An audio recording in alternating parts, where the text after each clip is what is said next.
the world has enough clothing. We don't need more. We need a lot less, and we need to work a lot more slowly.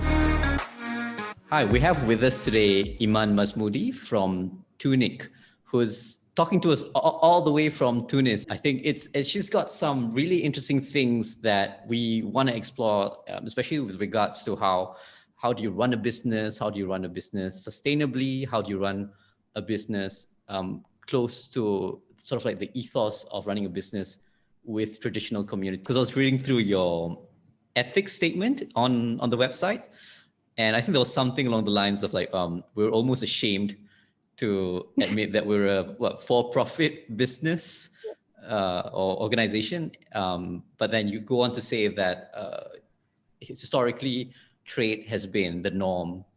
It's just the form that trade takes in, whether it's something that's extractive or something that, kind of enriches communities. This was something, it was actually a big struggle for me. I don't know if anyone watching, it seems like they're probably already interested in entrepreneurship, so they might not experience this. But for me, I always grew up thinking, okay, so, I want to be part of like solving problems of injustice. And I never, ever saw business as a path to do that. Like it was either politics or, writing and contributing to, a political thought, or it was like direct charity work.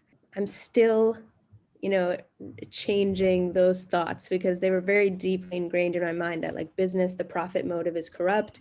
And I think that a lot of people have that perception because of the modern form of economics, exactly what you were saying about the extraction and the violence and the environmental destruction.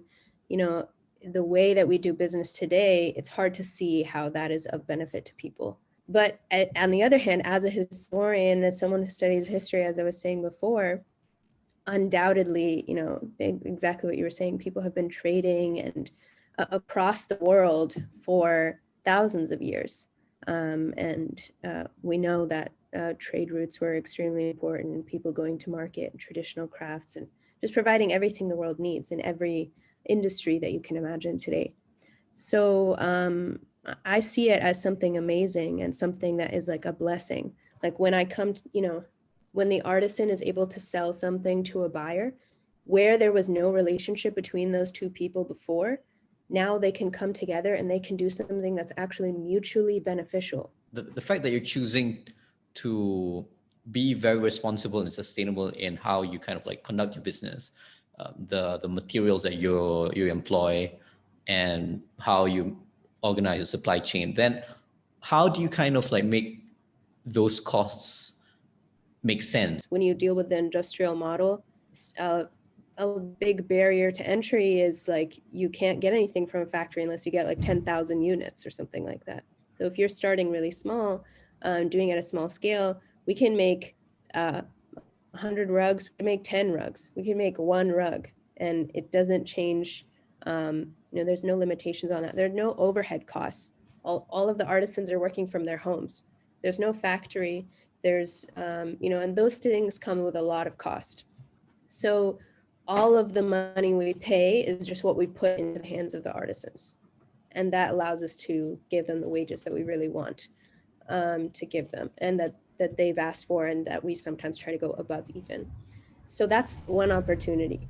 Another opportunity with how we do things in our supply chain is that everything is local, right? When you manufacture clothing at the industrial scale, you're getting your cotton from Egypt, and then it's going China to be dyed, and it's going to India to be woven into fabric, and then Bangladesh to be cut and sewn. Like these are huge, complex supply chains, all of that transportation and global shipping, and all of those middlemen that are along that supply chain. That's another opportunity for us to lower costs when we do everything in-house and locally with local materials. So those are two opportunities, but even with that, of course, it costs us way more than what people make on the industrial scale, of course. And there's a few ways that we deal with that. The most basic way is that to try to keep our prices low, our margins are just smaller, right? We just have a smaller profit margin per item. That means we're not growing like Zara, they'll charge you impossibly low prices for something, but they're actually still making a huge margin. They're making like 90% profit on that or more. They charge 10 times or 15, 20 times the production cost, including the shipping and packaging and everything. We don't, to say the least, we don't make that much per piece. You know, our profit margins can range from like 50% to as low as, sorry for the traffic, as low as 25%. That is fine for us. I think that's pretty respectable in any other industry. Like other businesses would be pretty happy with those types of profit margins.